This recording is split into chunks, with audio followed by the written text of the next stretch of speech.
And now, a word from our sponsors.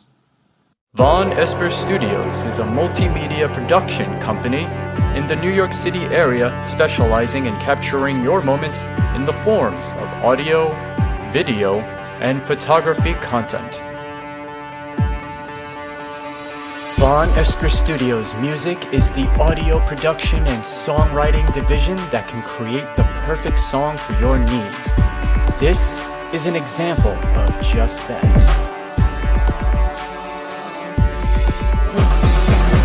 Need a jingle to make you tingle?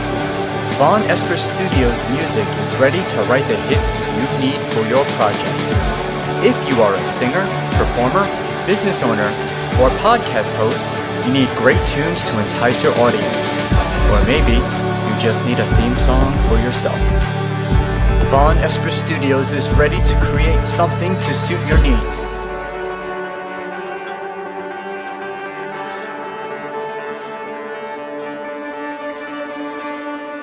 VonEsper Studios is ready to score your car commercial.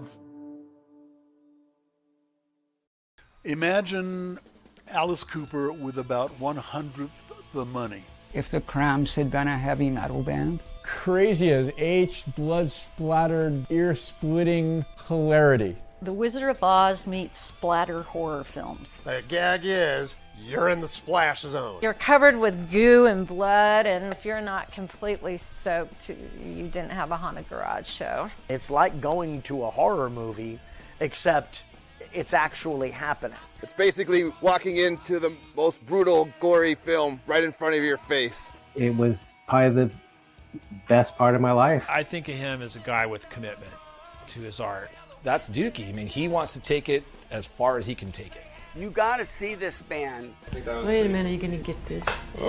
Oh, thank you.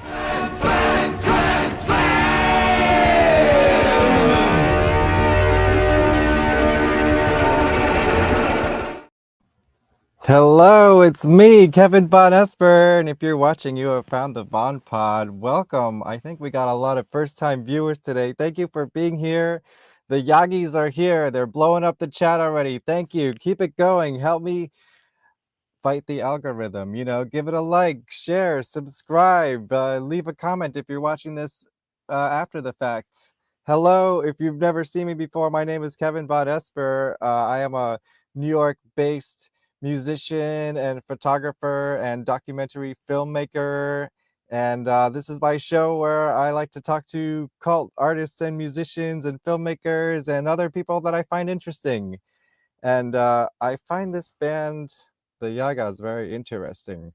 So tonight's a little bit different. Usually it's a fully live show. I'm here with you live right now, and I'm going to be live with you in the chat. But the interview is pre-recorded a couple days ago, and I will present it to you and chat with you while we watch it. And then I'll come back afterwards and wrap it up. So hello, thank you for being here. I do want to elaborate on a couple things that I mentioned in the interview since I have the time. I mentioned this show that I went to on November 16th, 2002 at the Birch Hill nightclub in Old Bridge, New Jersey. That place doesn't exist anymore. That was a very kind of, no, I wouldn't say influential. It was a very pivotal point in an arc of my life. Let's just put it that way.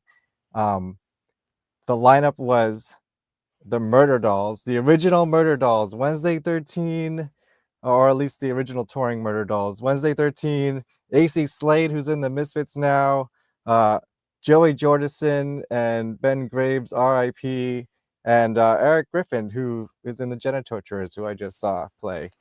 And yeah, and then Deadsy, who I was not a fan of at the time, which is crazy because now I'm like obsessed with them. And then Mindless Self-Indulgence, the band I was there to see. And then Head PE. I don't think we even watched them, but they also played. And I had this CD. This was my band Putty Root. This is our Evil Pop demo from 2002. It's a 8-track recording burnt onto a CD. And we were handing these out, you know, look, I'm still doing hand-drawn covers, so some things never change. We threw this at Jimmy Yearn from MSI, after the show, and I swear to God, he caught it in his mouth. And then he called us, or their management called us a couple weeks later and asked us to open for them. And that was one of our 4 shows ever, and it was very huge. And I also met a member of a band called Mannequin that night, and they have a unique, fascinating story. Go check out my episode with Marky Model to hear all about that. Okay, anyways, I love Deadsy. They're a huge part of the sound that I have now. I wouldn't say they influenced the sound so much as the way I say it is, when I heard Deadsy, I was like, oh, this is the sound I've always wanted. So I did buy a replica pedal of the Elijah's pedal box, so I do have a similar sound. I don't write songs like Deadsy, but if you're interested, if you might like that kind of thing with female vocalists, I'm working on it. The project is called Pop Perversion, so go follow me on all the things, and eventually there will be music, I swear to God. Okay, are we ready for this interview? Are you guys ready? I'll be chatting with you. I'm very excited about it. I think we had a really good time. All right, let's start the show. Let's do the theme song. VonPod. Welcome to VonPod. I've got chicken heads and deli creeps, scary monsters and super creeps on VonPod. You're listening to VonPod. With aliens and scum dogs, I hope you're here to chat along to VonPod. Welcome to VonPod. You're listening to VonPod. You're watching VonPod.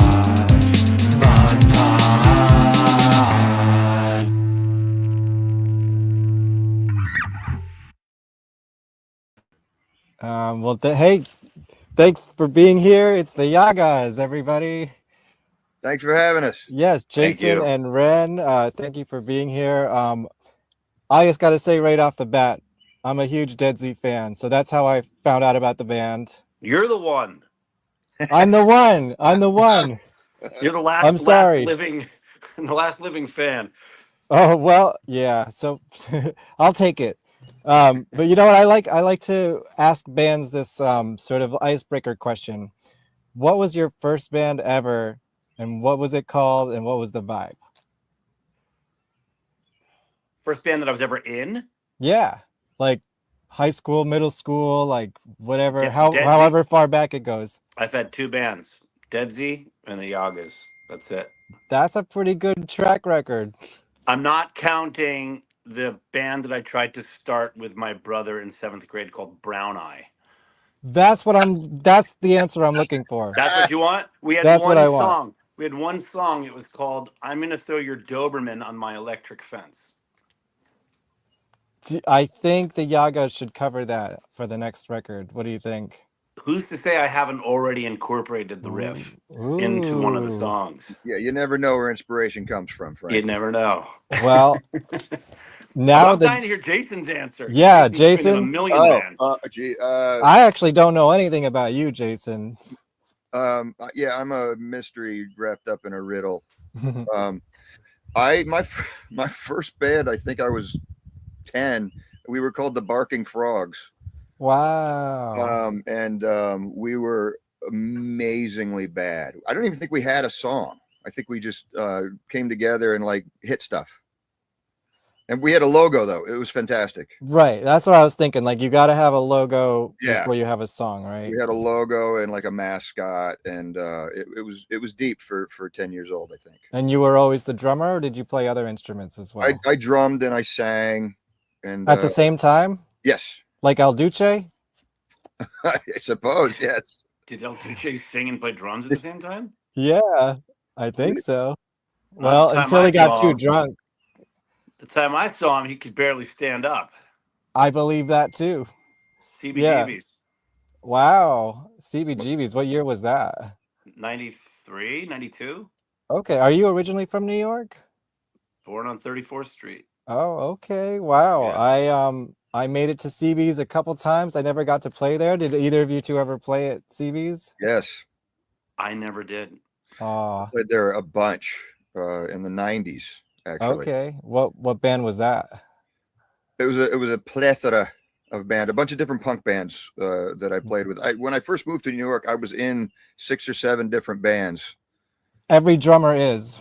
Yeah, it was it was really easy to find work, and a lot of the shows were at CB's. I played the Gallery as well, right next door to CB's. I saw a couple. Yeah, I saw at least one show there. Yeah, and the basement. There was a stage downstairs. Oh, I never been in the basement. Wow.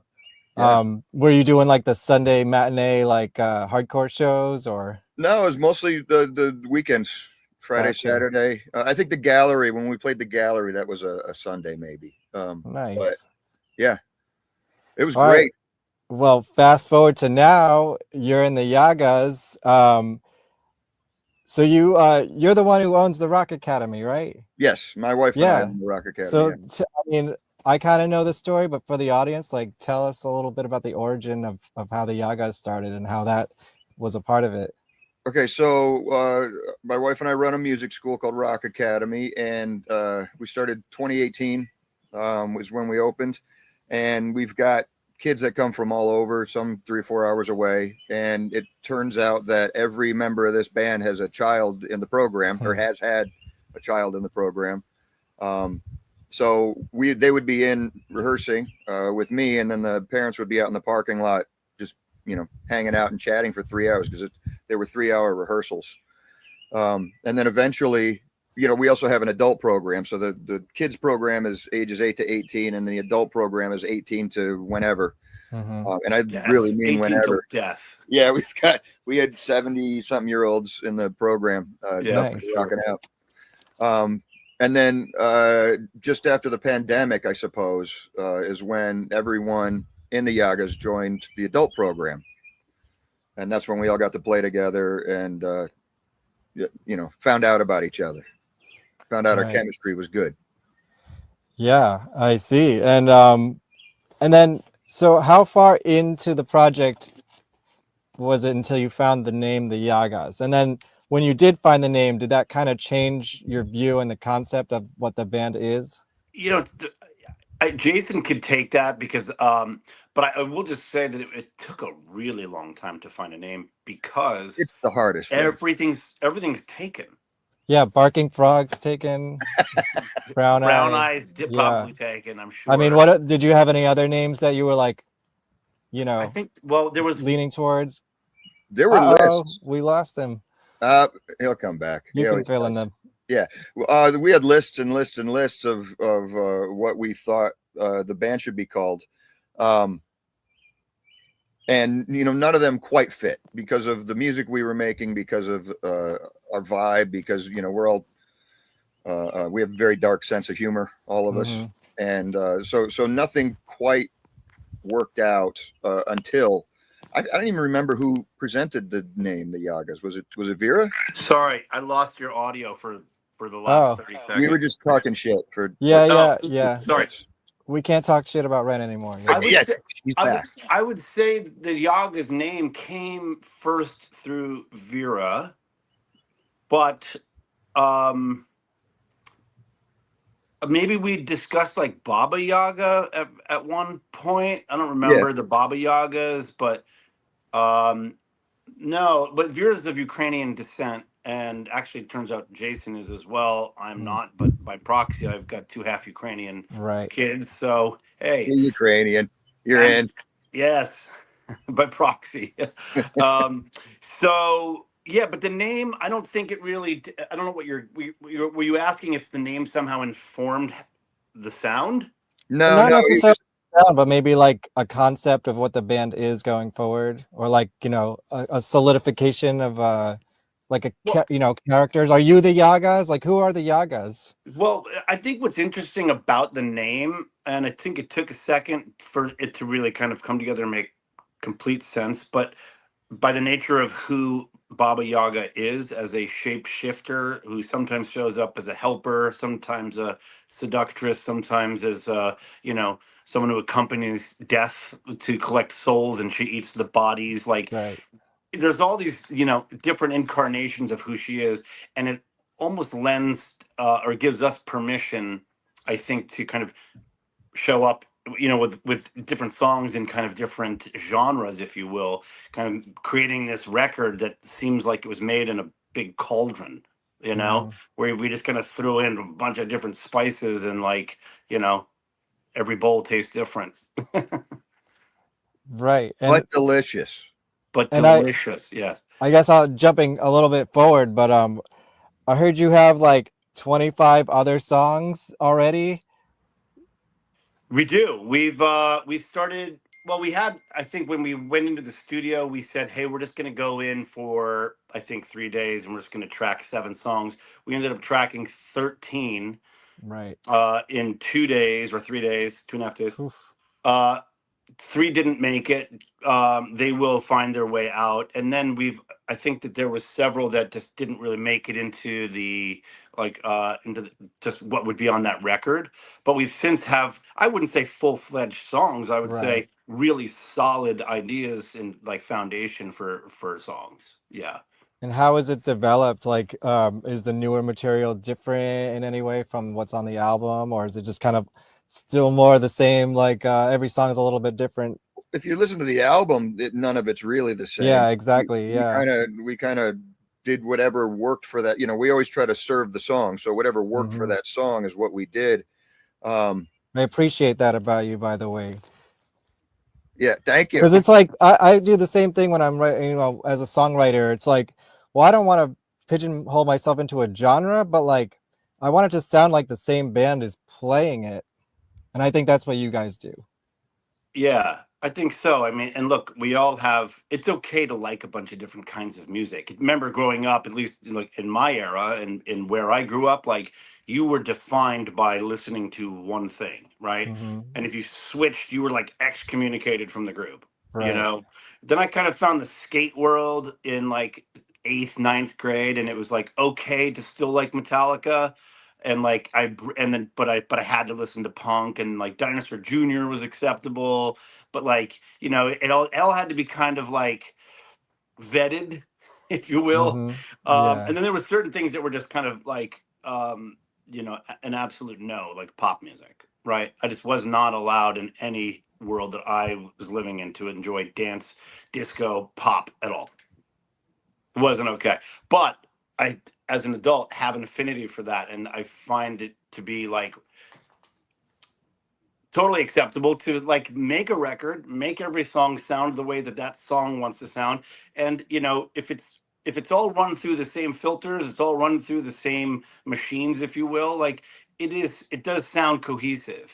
You know, it's not like a disjointed sounding record. It's hard to say what the next one will sound like, because my goal is to write, you know, as many songs as possible, and then I think that the right ones will find themselves, right? Like which ones start to make sense together, you know. But right now we're tossing around, you know, we've got some very, very heavy stuff. We've also got some ballady stuff. I've got a lot of piano stuff that like I want to introduce. You know, lately we have a song with a disco beat. Lately, I think we were messing around with like this world beat, you know, vibe, you know. So, but I don't know. It will always sound like us. It can only sound like us because it's us making it. So as long as we're being honest with what we're saying, you know, as long as we're not trying to put on a front, like you're saying, try to make whatever we're doing fit into someone else's mold, of course it's going to sound like us. Yeah. You know, we have this tendency, which I think is a very good one, which is to take a song or take an idea and just do this to it, you know, and throw it against the wall and see if it sticks there, and try as many different things as we can think of until each one of us looks around and goes, that yes. You know, as soon as we get to yes, we're done with that part. We're moving on. Yeah. Well, stay honest. And I also, the other thing I appreciate is your DIY nature. I know this was a very DIY project.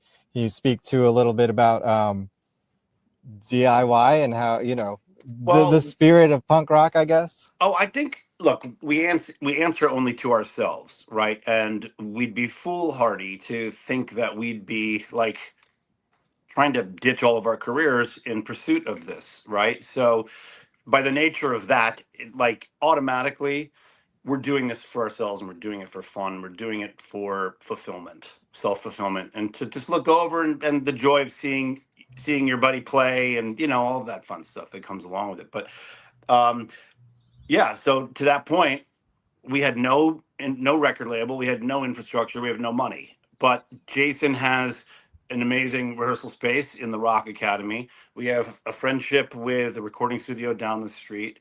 These guys took a risk on me, allowing me to, you know, produce it. But, you know, everyone was kind of very heavily involved in the making of the entire record. You know, no one was like excluded from it. Everyone participates.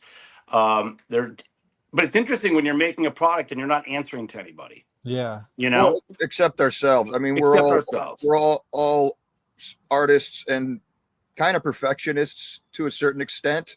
So it's not like we're going to let a weak idea live.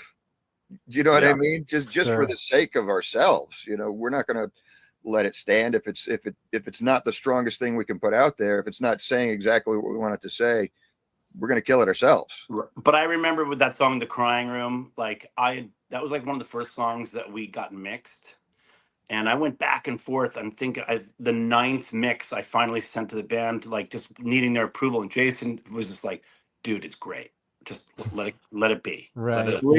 I believe my words were, "It took my breath away," because it did. There you go. There you go. Was not expecting it, and I did watch the behind the scenes video. What was the name of the studio? Dreamland. Dreamland, yeah. Dreamland, and first of all, that place looks incredible. Lives up to the name. Church. You know what? Half of Commencement was recorded there. I in saw you 97. mention that, and that's what I wanted to ask you about. Like that's Yeah. What was Deadsy doing up in New York? Well, you know, I'd gone to boarding school with Elijah. That's where we had started playing music together, Right. you know, in high school. We always kind of romanticized that like autumnal New England fall, you know, there's something kind of, you know, it's a beautiful thing, as we all know, right? Yeah, it was kind of being like that your we're in the vibe. Northeast. Yeah. And when we got our deal through, that was Sire at that point, it just seemed like a much more inspiring location to, you know, go and it was September, October, and we're like, no, let's just go seclude ourselves in like in the Catskills, get the autumn vibes, the long walks, the sweaters. Maybe we'll make some music. Right. We'll certainly play with some powders. Yeah, sure. It was- Here's the other question. The second half of that is which half of Commencement was recorded there? Because I know that was kind of like a mishmash album of, you know, like hey, I'll do a little show and tell. I even got the original one over here. Whoa. Look at that. Yeah, I got, you know, That's all crazy. the colors and everything. Oh, dude, that's insane. And Hey, that's I think I got something for you. Hold on. Okay. Jason, were you a fan of Deadsy? Did you know about his band? I'm sure he didn't even know it was. Dude, look at this. Oh wow, that I don't have. This is no one does. It's Oh, the okay. only one. What's This on is that? It's just a demo of a cover of "Just Like Heaven," Flowing Glower, and Deer. Yes, I've heard the recordings. Yeah, I've never this seen is the from tape. 1995. Wow. Yeah. History. Yeah. It's the only one. So I think we did Elements there. We did From Beyond. We did, gosh, I don't even remember the names of the songs on that. Right. Commencement we did up there. Deer. So it was like the earlier half of the album. Yeah, but like the Gramercy Park and Mansion World, She Likes Big Words, all that was done in LA. Right, that's what I figured. 'Cause that was kind of like when you came back in, and then You're right. you know. Well, yeah, cool. I'm gonna sneak some nerdy Deadsy questions into this interview. Sorry, good, Jason. dude. Yeah, All but good, Jason, all did good. you were you a fan of Deadsy, or did you know about it? Not until I met Renn, frankly. Okay. I am now. And still not a fan? No. I am now. You know, Because what's I'm the really only cool? one, apparently. No, you know what he did? I thought was really cool. It was very touching to me. They did they do for every season in a Rock Academy, he has like 4 shows that are constantly going. Place is cranking. There's like 150 kids there, right? Wow. And you know, for instance, last season my kids did the music of Stevie Wonder. Right now they're doing Guitar Gods, which is a summer session. But 2 years ago, he did a new metal show, and you know, he threw Gramercy Park in there, and that was very touching. That's not an easy song to play. No, they crushed it. They did. crushed it. Wow. Dude, these kids kill it. These I kids. mean, I don't even know what tuning that. That's a crazy song. A E A D F sharp B. Wow. Yeah. Okay. It's really low. Yeah. Stupid low. Like, it's kind of unnecessary. Right. Well, that's kind of the beauty of the sound, though. Too. It's necessary. It's cool. Yeah, Right. well, but we have now found ways with, you know, we have certainly songs that are in B flat in Yagas, actually quite a few. But somehow there's, you know, it's executed in a way and EQ'd in a way where the bass can live on its own and still have its own parts while Mark is doing his thing, and I'm hitting these huge, you know, low sounds. And as you know, Jason's drumming is just massive. It is a massive drum. I love your double bass pedal work, kills my it. friend. Yes. But that didn't work in Deadsy live. Right. Right. Right. It was, the bass had to play exactly what the guitar was playing. Right. And that's what was the sound. But we just couldn't figure out how to kind of balance that, and the guitar, and that goddamn guitar thing, yeah. which rarely worked.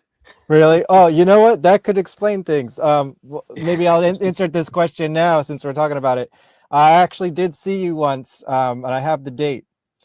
November 16th, 2002 at the Birch Hill nightclub in New Jersey. Do you have any memories of that show? 02? It was with Mindless Self-Indulgence and the Murder Dolls. Yes, I do remember. That was a hard tour for us to be on. The fans were not quite, there was no crossover. I was not a fan yet. I did not appreciate what you were doing yet. But you so you were there to see Mindless Self-Indulgence? I was, yeah. Yeah. And the Murder Dolls. I liked them too. And the Murder Dolls. Yeah, Jimmy Urine. Yeah, Yep. that dude. Yeah, they were cool off stage, but like it's sometimes kind of weird when you're like on a tour with a band and it's like, this probably wasn't the right move. Right. You know? But well, I just remember like it was overcrowded. It was super hot. It was like really rainy outside. And you guys just took like forever to set up, and everyone was like, "What the fuck is going on?" And it's probably that fucking guitar, dude. Half the time I was backstage soldering that thing and soldering the rack because they didn't have techs on that tour. Yeah, right. Yeah. Wow. Well, that thing was built to fail. Yeah, I mean, it looked cool. I guess I don't know. I love a guitar. Yeah, well, this was like an offshoot company called the Zetar, actually. Right. Oh, right. That's right. So instead of for every note represented on the fretboard was a rubber button. It was basically a MIDI controller. What's that? Right. Sounds like a toy.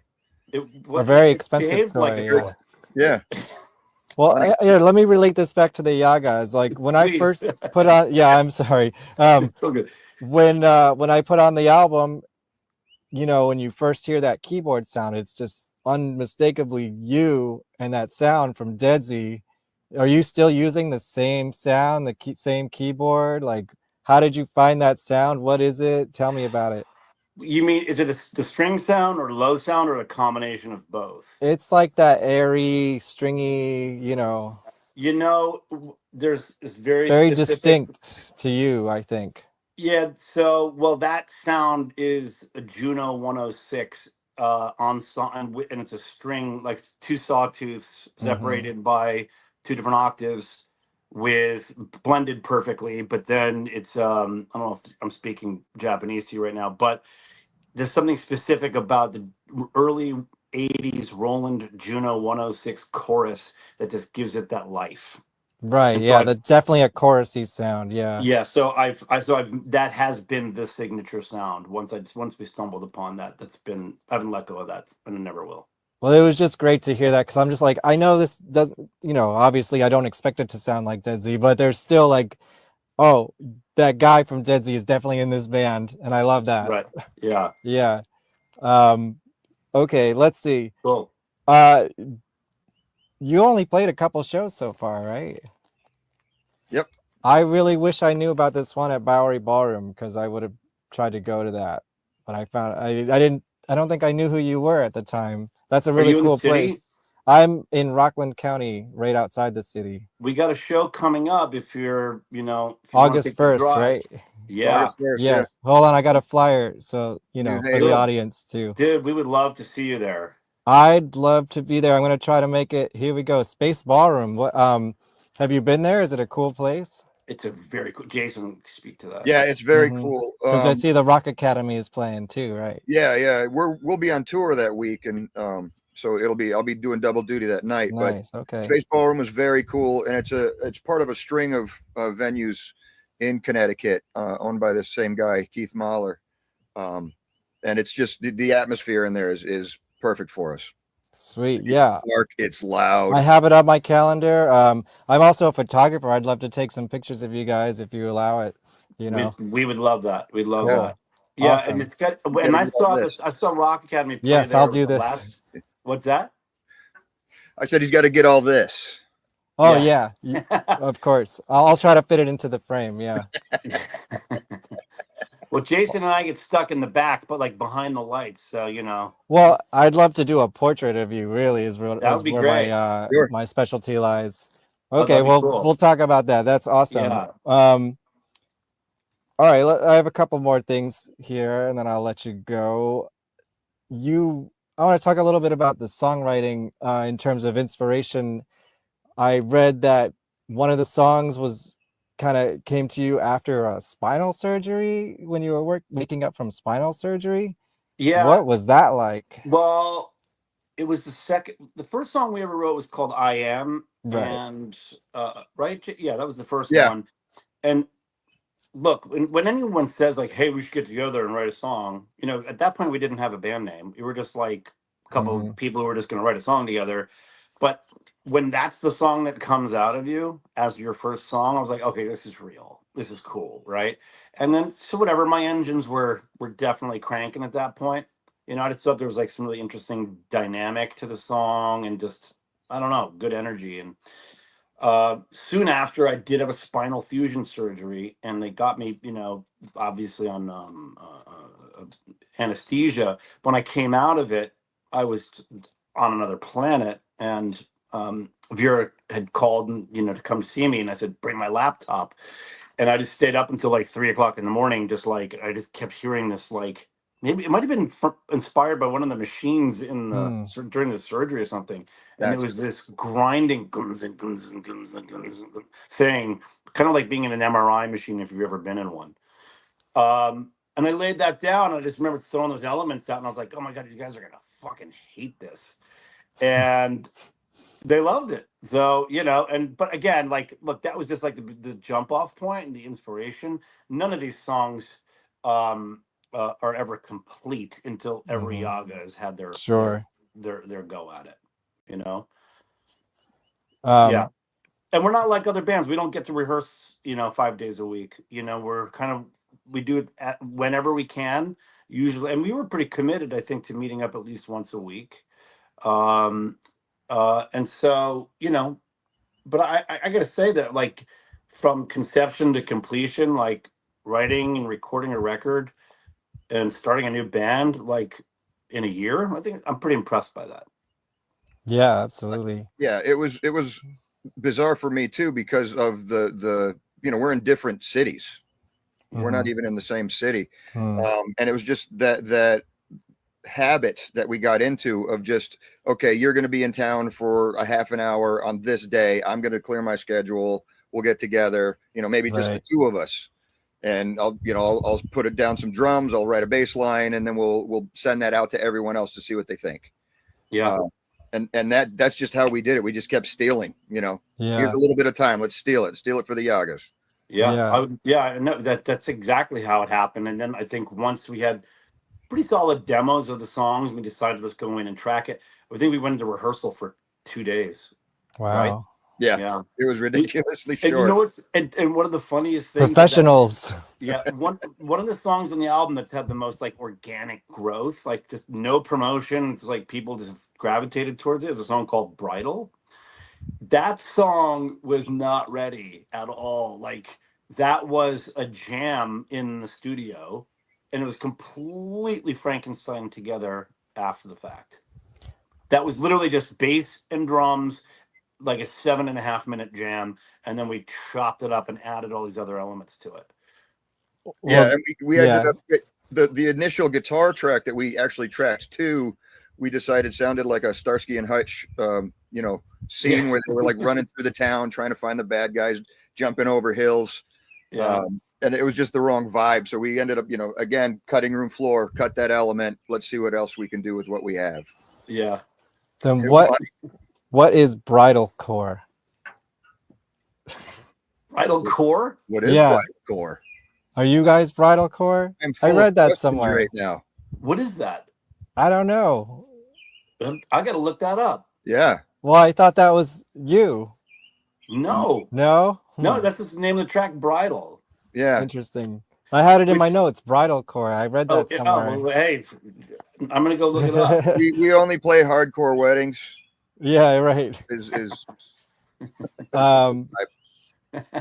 I saw also live there's like a second singer. Who's that and how did that come up? She's another student at Rock Academy. She's one of my students. She's in the advanced group, the show band, which will be opening for the Yagas at Space Ballroom. And because when Vera tracked, she would track herself, then track a harmony line, and then track, and I sing some of the harmonies live, but I cannot sing that high. And we needed another vocalist to really give it the oomph we feel that it had on the record. Vera was very concerned with making sure the whole song was there on stage. And Aoife, her name's Aoife, was more than qualified and ready, willing, and able. And she just sounds great. Yeah, absolutely. Yeah. And thankfully available. And she'll and that's important. I don't know if she knows it yet, but she'll be joining us, I think, on August 1st. Surprise. I know she has to be there. Yeah. Right. More double duty. Yeah. Is there going to be a physical release of this record? Is there any plans for that? So I noticed it's just digital right now, but like the artwork's so cool. I want to, I like to hold things. Yeah, I know. The short answer is yes. It's just a matter of finding the time to kind of pull it all together. It's not even, you know what I mean? It's like, I want to, if I'm going to bother to give something physical to somebody, like I want it to look like the records when I was a kid. Yeah. Like when you open up that, like, the Queen record and you're like looking at some robot and he's looking remorseful holding these humans and blood in his hands and you say, what have I done? I mean, are we going to pull that off? No. But like, it's got to be something that's listen, I say never. And, we know so many good artists and so many people who would love to help with the project. It's a matter of organization, as Renn was saying. Right. When we get it together, it'll be together and it'll be exactly what we all want it to be, or it won't happen. You know what I mean? Sure. But and there has been a demand. A lot of people have been asking about it. Yeah. For me because I was looking for it and I was like, wait, how do I download this record? I figured it out, but are you not a DSP guy? What's that?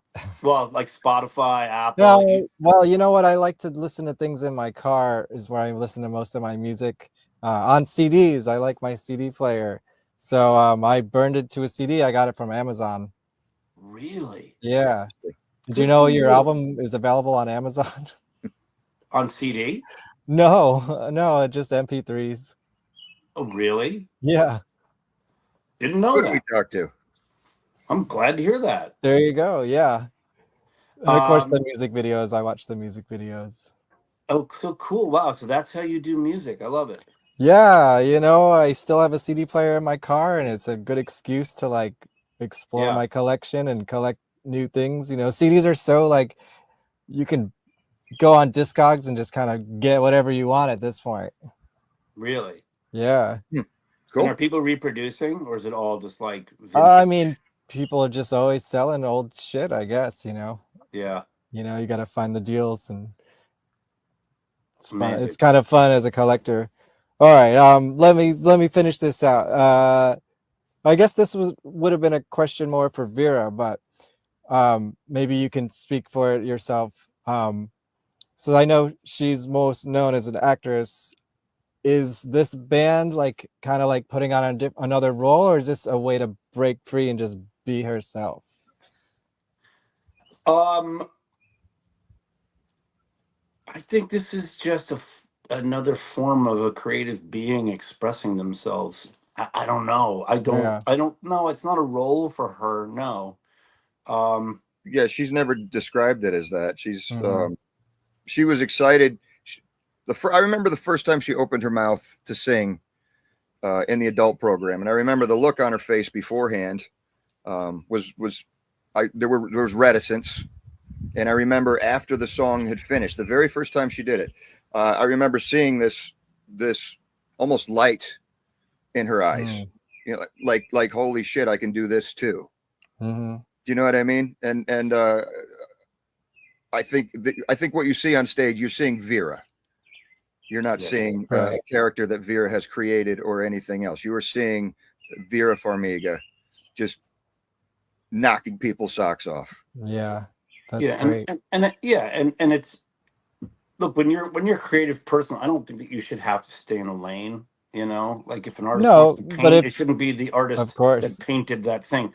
It's an individual. You know, a lot of actors don't get that hall pass though. It's like really hard to, you know, crack that. Although it seems like musicians get a much easier time when they want to jump into the acting world. Yeah, jump onto the screen. Yeah. Yeah. But this is, I mean, what we're making. Look, if she was making like a very straightforward album, I think it would be easy to like put it in a box and be like, this is just like, you know. But this is so unique to us and to her. I mean, it's very avant-garde, and I don't. There was no intention here. It was just pure passion, I think, and just, you know, love of the game. That's beautiful. All right, I have to ask, what's the Deadsy archive like? Are we ever going to hear Dream Crusher? The fans really want to hear Dream Crusher. Does that song really exist? Yeah. Are there does. I'm like really fascinated by like the Phantasmagoria period. I know you guys were posting a lot of demo clips before the album came out. Is there like a shit ton of demos that we haven't heard? There's a lot. Yeah, a lot of unfinished stuff, but still very cool. There's stuff dating back to, you know, we did a cover record. A whole record? Well, I mean, yeah, there's like, you've ever heard Sleeping Angel by Stevie Nicks? Have you heard, we did a version of that. It's incredible. I remember that Metallica song you did live. We did, right? That was which really one cool. was that? The thing that should not be. Yes, exactly. That was really cool sounding. Was like, yeah, I'd love to hear a studio version of that. I always threaten to just like leak this stuff, you know, but it's really not in I my won't hand. tell anybody. It's not. Well, I just did. I know. Unfortunately. There's that, the early stuff. After Phantasmagoria, Elijah and I started to make kind of like an Americana album, and we had written like 5 or 6 songs, and then we just kind of bagged it. And then in 2018, we started to write a third record, which would have been Phantasmagoria. I'm sorry, why am I forgetting the name of it? Subterfuge. Right. Yeah. And yes, we were excited about that too. Does that exist in some form? Parts of it are, Is look, it I'll be amazing? honest, the song Midnight Minuet was originally the title track Subterfuge, but not in this incarnation at all. Of course. Really, the only thing that survived was the chorus riff, right, Jason?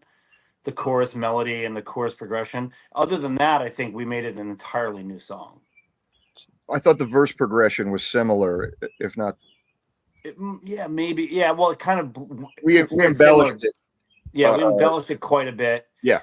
So look, there's a lot of I don't know how to answer it. It's not, if it was in my control, man. I know it's not your, but like, I just want you to know that like, we really want to hear that stuff. Yeah. The fans, like, we've been, I don't know, I think Dream Crusher has its own like whole lore of like, people think it's a joke almost because of how awesome it is, and then it just cuts off, and you're like, no. You know what I mean? Yeah, it's a real song. It's a real song.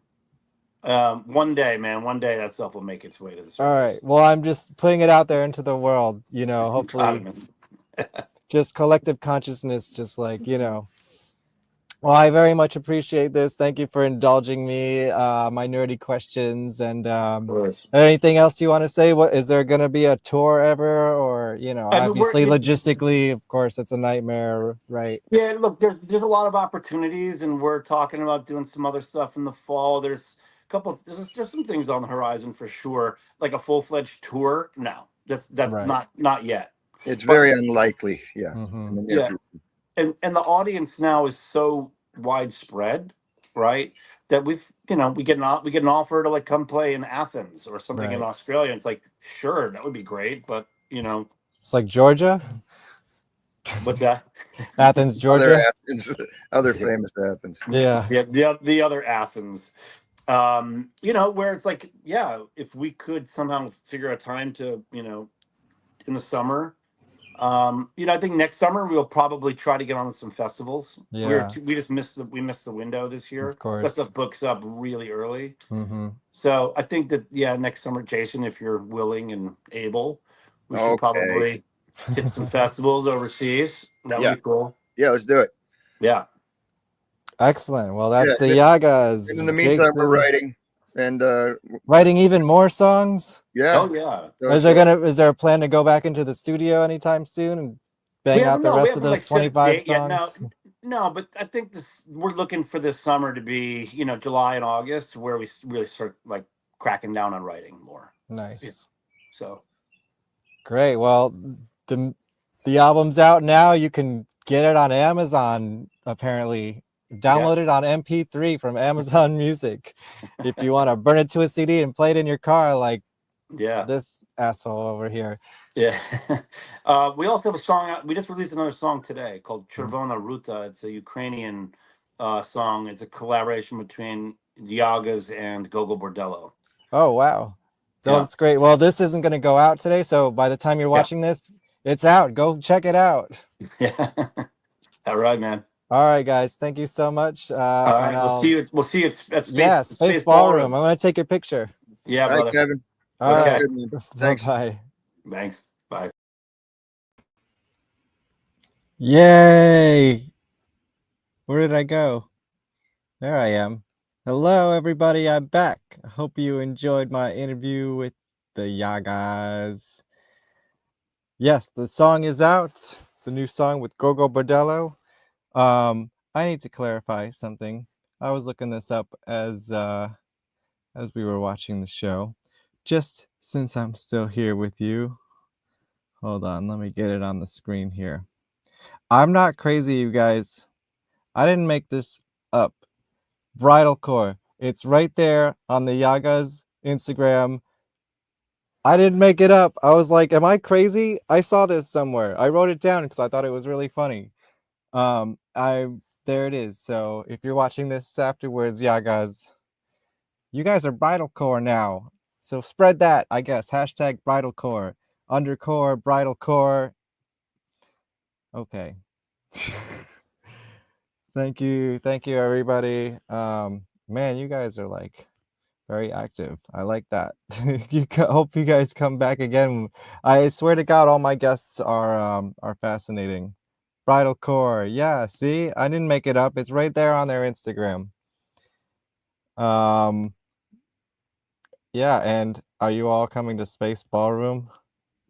Yeah, I got the receipts. I knew I saw that somewhere. It was in a press kit. No, it's right there in the public sphere. Bridal Core for life, yo. That's so funny. Thanks. Thank you.